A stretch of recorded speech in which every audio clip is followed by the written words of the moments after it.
Hey guys, welcome back to digit.in, and today we have with us the Coolpad Play 6 smartphone. The phone offers 6GB of RAM, which is as much as the OnePlus 3T and more than what any phone in the budget range will offer you.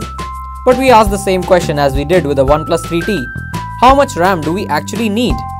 The Coolpad Play 6 is as fast as its predecessor, and though more RAM gives you more longevity, its near-term effects are hardly discernible. The Snapdragon 653 chipset is as fast as ever, so lags are far and few, and the upload times are quite fast. Having mostly used Snapdragon 625 powered chipset recently, the Play 6 did feel a tad warm at times. It's not abnormal by any stretch, but you may feel somewhat uncomfortable over extended periods of gaming. The Play 6 follows the monochrome plus RGB camera setup on the back.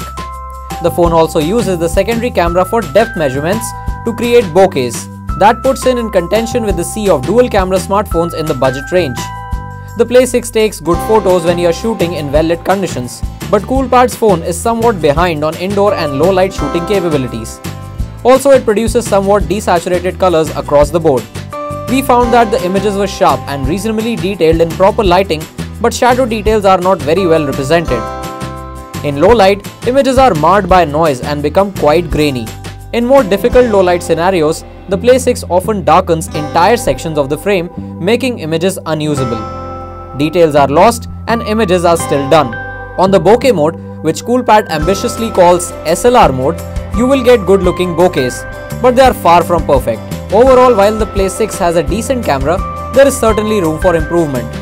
The camera is also slow to focus and process photos, making it difficult to take back-to-back photos. The 5.5-inch Full HD display on the Coolpad Play 6 is decent. It produces balanced colors and is slightly tilted towards the warmer end of the spectrum. Contrast again is fine, but we have seen better black levels. Unless you are a nitpicker, Coolpad's Journey UI and color scheme should look inviting on this phone, while content will look fine as well. The phone has 64GB of storage and you get 51GB to yourself out of the box.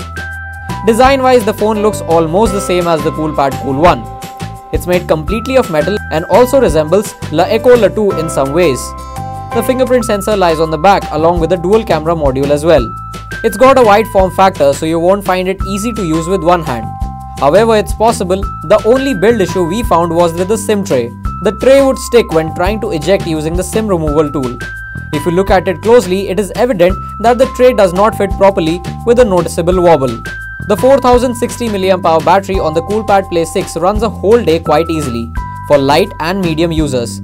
Heavier users may need to charge in between, although the phone does not lose battery very fast unless you are using the camera for long or playing games. Phone calls will not drain battery very easily. Overall, the Coolpad Play 6 is a dependable smartphone, but unlike the Cool 1, it's not the segment favorite. The company's competition has moved past this, so the dual camera needs some work. The Play 6 is a fast phone with good battery life, but its camera puts it behind competition. Motorola's Moto G5s Plus and the Xiaomi Mi A1 can do what this phone does and surpass it in many ways. So what do you think about the Play 6? Comment down below and don't forget to like and share this video.